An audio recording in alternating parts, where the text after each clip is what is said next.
अज्ञानतिमिरान्धस्य ज्ञानाञ्जनशलाकया चक्षुरुन्मीलितं येन तस्मै श्रीगुरवे नमः। तस्मै श्रीगुरवे नमः। मैं डॉक्टर जयप्रकाश मिश्र, प्रभारी प्राचार्य, राजकीय शास्त्रीय संस्कृत महाविद्यालय महापुरा में कार्यरत हूँ। आज आप लोगों के समक्ष शास्त्री प्रथम वर्ष में निर्धारित प्रथम प्रश्न पत्र के वैयाकरण सिद्धांत कौमुदी कारक प्रकरण के विषय पर चर्चा करेंगे। जगत गुरु रामानंदाचार्य संस्कृत विश्वविद्यालय जयपुर के शास्त्री प्रथम वर्ष के पाठ्यक्रम में प्रथम प्रश्न पत्र में वैयाकरण सिद्धांत कौमुदी कारक प्रकरण, नीति शतकम, बृहद रचनानुवाद कौमुदी, काव्य दीपिका, अष्टम शिखा, छंद एवं अलंकार तथा विस्तृत चरितम निर्धारित है। चूंकि वर्तमान समय में महामारी से संपूर्ण विश्व आहत है, समस्त आर्थिक गतिविधियों के साथ साथ शैक्षणिक व्यवस्था भी पूर्ण रूप से प्रभावित है। ऐसी स्थिति में छात्र हित को दृष्टिगत रखते हुए ऑनलाइन शिक्षण विधि के माध्यम से कारक प्रकरण पर शिक्षण कार्य प्रारंभ करेंगे। सभी छात्रों का इस ऑनलाइन शिक्षण कार्यक्रम में बहुत बहुत स्वागत। सर्वप्रथम हमारे मन में यह जिज्ञासा उत्पन्न होती है कि समस्त शास्त्रों की उपलब्धता होने पर भी हमें व्याकरण शास्त्र ही क्यों पढ़ना चाहिए। वेद के षडंगों में व्याकरण शास्त्र को मुख की संज्ञा प्रदान की गई है। मुखम व्याकरणम स्मृतम, अर्थात व्याकरण शास्त्र वेद रूपी शरीर का मुख है। शरीर में मुख की ही प्रधानता होती है।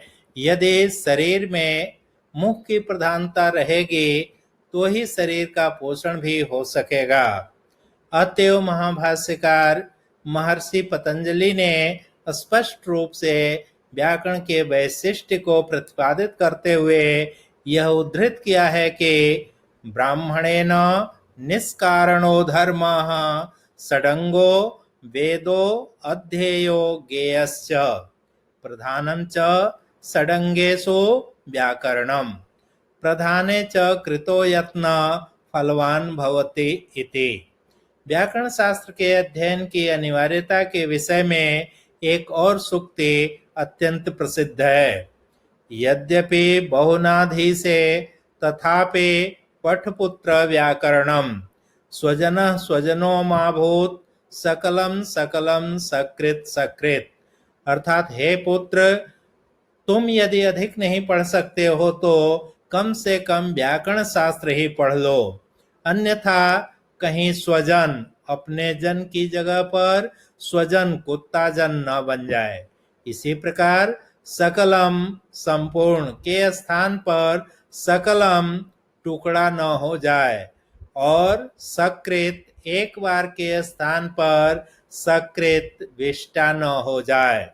अर्थात भाषा की शुद्धता एवं स्पष्ट उच्चारण हेतु व्याकरण शास्त्र का अध्ययन अत्यंत आवश्यक है। अतः आज हम व्याकरण शास्त्र का परम उपयोगी कारक प्रकरण के सूत्रों पर चिंतन करेंगे। महर्षि पाणिनि के मतानुसार कारक के मुख्य 6 भेद होते हैं। कर्ता कर्म च करणं च संप्रदानम तथैव च अपादानाधिकरणमित्याहो कारकाणि षट्, अर्थात कर्ता कारक, कर्म कारक, करण कारक, संप्रदान कारक, अपादान कारक और अधिकरण कारक, ये 6 कारक हैं।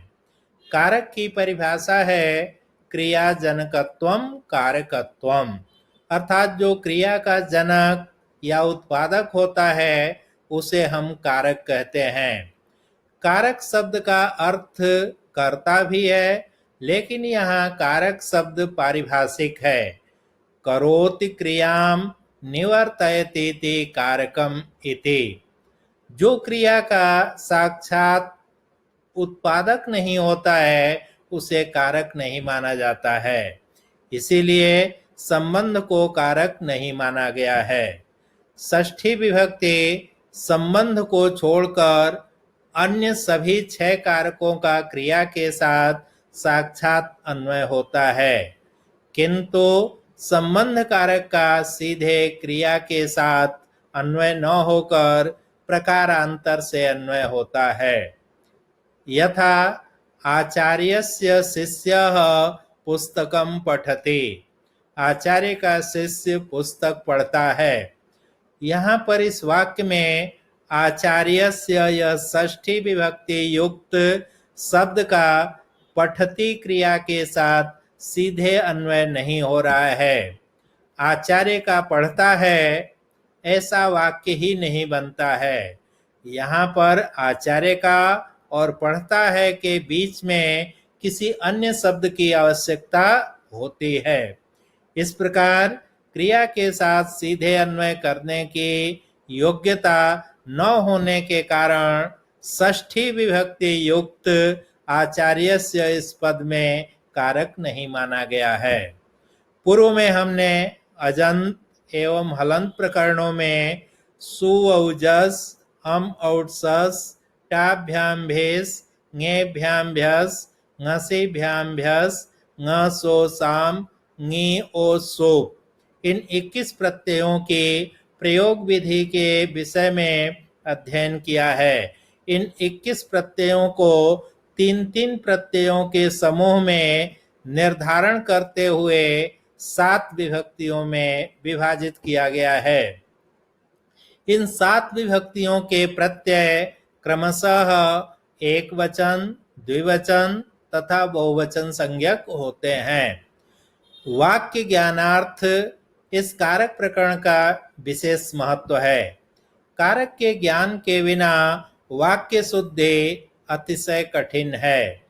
अतः इस प्रकरण में सर्वप्रथम कर्ता कारक प्रथमा विभक्ति के विषय में विचार करेंगे। कर्ता कारक का विधान करने वाला सूत्र है स्वतंत्रः कर्ता। इसकी वृत्ति है क्रियायाम स्वातंत्रेण विवक्षितो अर्थः कर्ता स्यात् इत्यर्थ। अत्र स्वतंत्रः इति प्रथमान्तं पदं, कर्ता इति प्रथमान्तं पदं, द्विपदात्मकम् इदं सूत्रम्।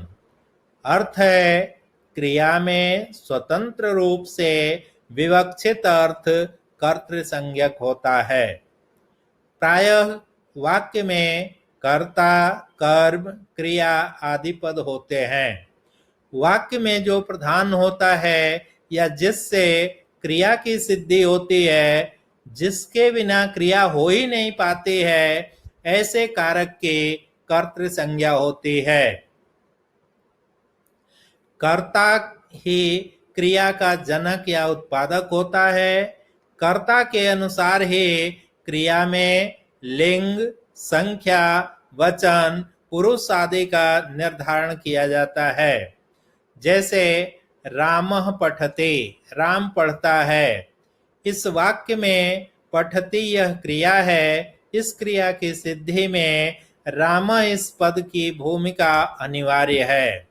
राम इस पद के बिना पठति इस क्रिया की सिद्धि किसी भी प्रकार से नहीं हो सकती है। इसीलिए राम इस पद को कर्ता कारक माना गया है। इसके बाद प्रथमा विभक्ति विधायक सूत्र के विषय में हम विचार करेंगे। सूत्र है प्रातिपदिकार्थ लिंग परिमाण वचन मात्रे प्रथमा। नियतोपस्थितिकः प्रातिपदिकार्थः मात्र शब्दस्य प्रत्येकं योगः। प्रातिपदिकार्थ मात्रे लिंग मात्राद्याधिक्ये परिमाण मात्रे संख्या मात्रे च प्रथमा स्यादित्यर्थ।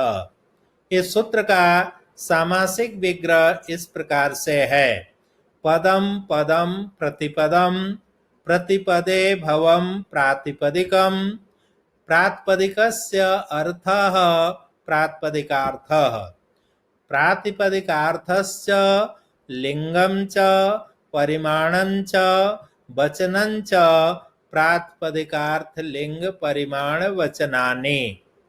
प्रातिपदिकार्थ लिंग परिमाण वचनानि एव प्रातिपदिकार्थ लिंग परिमाण वचन मात्रम। तस्मिन् प्रातिपदिकार्थ लिंग परिमाण वचन मात्रे प्रथमा। प्रातिपदिकार्थ लिंग परिमाण वचन मात्रे इति सप्तम्यन्तं पदम, प्रथमा इति प्रथमान्तं पदम, द्विपदात्मकमिदं सूत्रम। प्रातिपदिकार्थ में मात्र में, लिंग मात्र की अधिकता में, परिमाण मात्र में और वचन मात्र में प्रथमा विभक्ति होती है। अब प्रातिपदिकार्थ किसको कहते हैं? तो नियतोपस्थितिकः प्रातिपदिकार्थ, अर्थात किसी शब्द के उच्चारण करने पर निश्चित रूप से जिस अर्थ की उपस्थिति अर्थात प्रतीति हो उसे प्रातिपदिकार्थ कहते हैं। जिस शब्द के उच्चारण करने से यह ज्ञात हो सके कि यह शब्द इस अर्थ का ज्ञान कराता है अथवा इस शब्द का यह अर्थ है, ऐसी प्रतीति जिस शब्द के विषय में हो जाए उसे हम प्रातिपदिकार्थ कहते हैं। इस सूत्र में उच्चरित मात्र शब्द अवधारणार्थक है। इस सूत्र में 4 मानक निश्चित किए गए हैं। प्रथम प्रातिपदिकार्थ, द्वितीय लिंग, तृतीय परिमाण, चतुर्थ वचन। इन चारों शब्दों के साथ मात्र शब्द का संबंध है। द्वंद्वादौ, द्वंद्व मध्ये, द्वंद्वान्ते च श्रूयमाणं पदम प्रत्येकम अभिसंबध्यते, अर्थात द्वंद्व समास के आदि, मध्य और अंत में पढ़ा गया शब्द द्वंद्व समास के विग्रह में उच्चारित सभी शब्दों के साथ प्रयुक्त हो जाता है। अतः द्वंद्व समास करके मात्र शब्द का योग प्रातिपदिकार्थ के साथ वे, लिंग के साथ वे, परिमाण के साथ वे और वचन के साथ भी हो जाता है। इस प्रकार सूत्र का अर्थ निकलता है प्रातिपदिकार्थ मात्र में ही प्रातिपदिकार्थ होते हुए लिंग मात्र की अधिकता होने पर, प्रातिपदिकार्थ होते हुए परिमाण मात्र की अधिकता होने पर तथा प्रातिपदिकार्थ होते हुए संख्या मात्र के रहने पर भी प्रथमा विभक्ति होती है। अलिंगस्य नियतलिंगस्य प्रातिपदिकार्थ मात्रस्य च उदाहरणानि सन्ति। उच्चैः नीचैः कृष्णः श्रेः ज्ञानम्। अनियतलिंगस्य लिंगमात्राद्याधिक्यस्य उदाहरणानि सन्ति। तटः तटी तटम्। परिमाण मात्रस्य उदाहरणम् अस्ति द्रोणो व्रीहि। वचनं संख्या, वचन मात्रस्य उदाहरणानि सन्ति एकः द्वौ बहवः। यहाँ पर अलिंग, नियतलिंग तथा प्रातिपदिकार्थ मात्र के उदाहरण हैं उच्चैः ऊपर, नीचैः नीचे, कृष्णः यह शब्द पुल्लिंग है, श्रेः यह स्त्रीलिंग है, ज्ञानम नपुंसक लिंग है। अनियत लिंग तथा लिंग मात्र की अधिकता के उदाहरण हैं तटः तटी तटम। परिमाण मात्र का उदाहरण है द्रोणो व्रीहि। वचन शब्द का अर्थ यहाँ पर संख्या है। संख्या मात्र के उदाहरण हैं एकः द्वौ बहवः।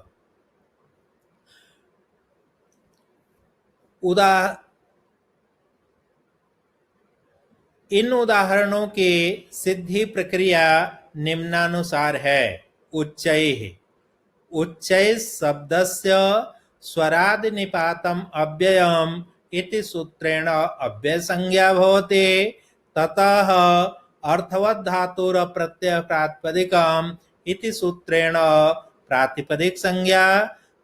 प्रातिपदिकार्थ लिंग परिमाण वचन मात्रे प्रथमा इति सूत्रेण प्रथमा विभक्ते स्वौजस्मौट् षष्ठाभ्यां भेस् ङेभ्यां भ्यस् ङसेभ्यां भ्यस् ङस् ओस् आम् ङि ओस् सुप् इति सूत्रेण प्रथमा विभक्ति एकवचने सुप्रत्यये उकारस्य उपदेशे अजनुनासिक एत् इति सूत्रेण इत्संज्ञा तस्य लोप इति सूत्रेण इत्संज्ञकस्य उकारस्य लोपे अव्ययादाप् सुपः इति सलोपे सकारस्य ससजुषो रुः इति सूत्रेण रु अनुबंध लोपे विरामोऽवसानमिति रेफस्य अवसान संज्ञा खर्वसानयोर्विसर्जनीयः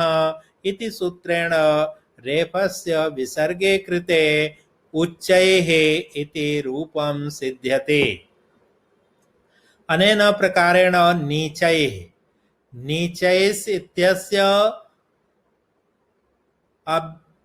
अव्ययसंज्ञा अर्थवत् धातुर प्रत्यय प्रातिपदिकम् इत्यादिना सूत्रेण प्रातिपदिक संज्ञा सौजस्मौट् इत्यादिना सूत्रेण प्रथमैकवचने सुप्रत्यये अनुबंध लोपे अव्ययत्वात् अव्ययादाप् सुपः इति सलोपे सकारस्य ऋत्वे विसर्गे कृते नीचैः इति रूपं सिद्ध्यते। अतः परं कृष्णः कृष्ण शब्दस्य अर्थवत् धातुर प्रत्यय प्रातिपदिकम् इति सूत्रेण प्रातिपदिक संज्ञा प्रातिपदिकार्थ लिंग परिमाण वचन मात्रे प्रथमा इति सूत्रेण प्रथमा विभक्ते स्वौजस्मौट् इत्यादिना सूत्रेण प्रथमैक वचने सुप्रत्यये अनुबंध लोपे ससजुषो रुः इति सकारस्य ऋत्वे अनुबंध लोपे रेफस्य खर्वसानयोर्विसर्जनीय इति सूत्रेण विसर्गे कृते कृष्णः इति रूपं सिद्ध्यते। अतः परम स्त्रीलिंगस्य उदाहरणं वर्तते स्त्रीः स्त्री शब्दस्य अर्थवत् धातुर प्रत्ययः प्रातिपदिकम् इति सूत्रेण प्रातिपदिक संज्ञा प्रातिपदिकार्थ लिंग परिमाण वचन मात्रे प्रथमा इति सूत्रेण प्रथमा विभक्ति ततः सौजस्मौट् इत्यादिना सूत्रेण प्रथमायाः एकवचने सुप्रत्यये अनुबंध लोपे सकारस्य ससजुषो रुः इति सूत्रेण ऋत्वे अनुबंध लोपे रेफस्य खर्वसानयोर्विसर्जनीयः इति सूत्रेण विसर्गे कृते श्रेः इति रूपं निष्पन्नं भवति। अतः परं नपुंसकलिंगस्य उदाहरणं वर्तते ज्ञानम् ज्ञान शब्दस्य अर्थवत् धातुर प्रत्यय प्रातिपदिकम् इति सूत्रेण प्रातिपदिक संज्ञा प्रातिपदिकार्थ लिंग परिमाण वचन मात्रे प्रथमा इति सूत्रेण प्रथमा विभक्ति ततः सौजस्मौट् इत्यादिना सूत्रेण सुप्रत्यये अनुबंध लोपे ज्ञान शब्दस्य नपुंसकत्वात् अतो अम् इति सूत्रेण सकारस्य स्थाने अमादेशे अमि पूर्वः इति पूर्वरूपे च कृते ज्ञानम् इति रूपं सिद्ध्यते। अतः परं लिंगमात्राधिक्यस्य उदाहरणानि सन्ति। प्रथमम् उदाहरणं वर्तते पुल्लिङ्गस्य तटः तट शब्दस्य अर्थवत् धातुर प्रत्ययः प्रातिपदिकम् इति सूत्रेण प्रातिपदिक संज्ञा प्रातिपदिकार्थ लिंग परिमाण वचन मात्रे प्रथमा इति सूत्रेण प्रथमा विभक्ति ततः सौजस्मौट् इत्यादिना सूत्रेण सुप्रत्यये अनुबंध लोपे सकारस्य ऋत्वे विसर्गे च कृते तटः इति रूपं सिद्ध्यते। अतः परं तटी तट शब्दस्य अर्थवत् धातुर प्रत्ययः प्रातिपदिकम् इति सूत्रेण प्रातिपदिक संज्ञा तट शब्द जातिवाचकः वर्तते अतः जातित्वात् स्त्रीत्व विवक्षायां जातेरस्त्री विषयोपधात् इति सूत्रेण ङीस् प्रत्यये अनुबंध लोपे यचिभम इति सूत्रेण भ संज्ञा यस्येति च इति तट शब्दस्थ अकारस्य लोपे वर्ण संयोगे तटी इति जाते ततः एक देश विकृतम अनन्यवत् इति न्यायेन पुनः तटी शब्दस्य प्रातिपदिक संज्ञा प्रथमा विभक्ति ततः स्वौजस्मौट इत्यादिना सूत्रेण प्रथम एक वचने सुप्रत्यये अनुबंध लोपे तटी स इति जाते ततः हल्ङ्याभ्यो दीर्घा सूतिस्य प्रिक्तम हल इति सूत्रेण सलोपे कृते तटी इति रूपम सिद्ध्यते। अतः परम नपुंसकलिंगस्य उदाहरणं वर्तते तटम तट शब्दस्य अर्थवत् धातुर प्रत्यय प्रातिपदिकमिति सूत्रेण प्रातिपदिक संज्ञा प्रथमा विभक्ति ततः स्वौजस्मौट इत्यादिना सूत्रेण प्रथमैक वचने सुप्रत्यये अनुबंध लोपे तट शब्दस्य नपुंसकत्वात् अतो अम इति सूत्रेण सकारस्य स्थाने अमादेशे अमिपूर्व इति पूर्वरूपे च कृते तटमिति रूपं सिद्ध्यति। द्रोणो व्रीहि एतत् उदाहरणं परिमाणमात्रस्य वर्तते। परिमाणमात्रे यत्र प्रथमा विभक्ति भवति तस्य एतत् उदाहरणम् अस्ति। अत्र द्रोणशब्दः परिमाणविशेषस्य वाचकः वर्तते। व्रीहि शब्दस्य धान्यविशेषस्य वाचकः वर्तते। द्रोणः इत्यत्र द्रोणपदोत्तर सुप्रत्ययस्यार्थः सामान्यपरिमाणः वर्तते। द्रोणस्यार्थः विशेषपरिमाणः वर्तते। अत्र द्रोणो व्रीहि इत्यस्य अर्थः वर्तते द्रोणरूप परिमाण विशेषो यः सामान्य परिमाणः तत्परिच्छिन्नो व्रीहिः इति।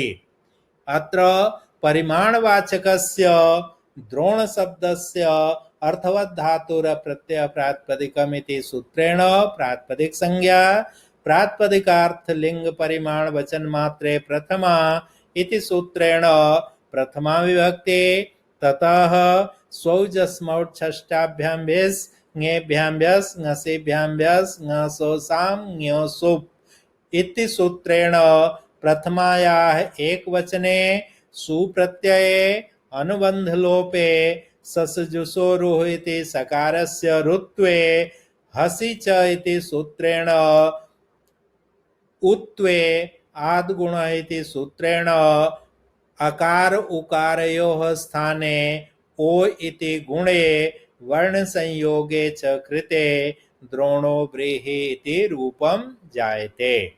अतः परम वचन मात्रस्य उदाहरणं विद्यते एकः।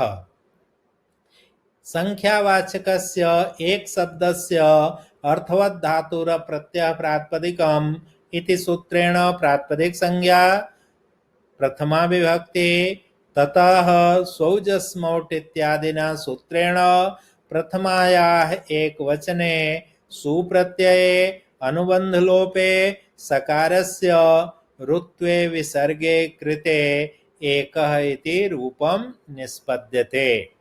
द्वौ संख्यावाचकस्य द्विशब्दस्य अर्थवत् धातुर प्रत्यय प्रातिपदिकमिति सूत्रेण प्रातिपदिक संज्ञा प्रथमा विभक्ति ततः स्वौजस्मौट इत्यादिना सूत्रेण प्रथमायाः द्विवचने औ प्रत्यये द्विशब्दः सर्वनामवाचकः वर्तते अतः सर्वादीनि सर्वनामानि इति सूत्रेण द्विशब्दस्य सर्वनाम संज्ञा त्यदादि नामः इति सूत्रेण द्वि इत्यत्र इकारस्य अत्वे वृद्धिरेच इति सूत्रेण पूर्वपरयोः स्थाने औ इति वृद्धिरूप एकादेशे वर्ण संयोगे च कृते द्वौ इति रूपं सिद्ध्यते।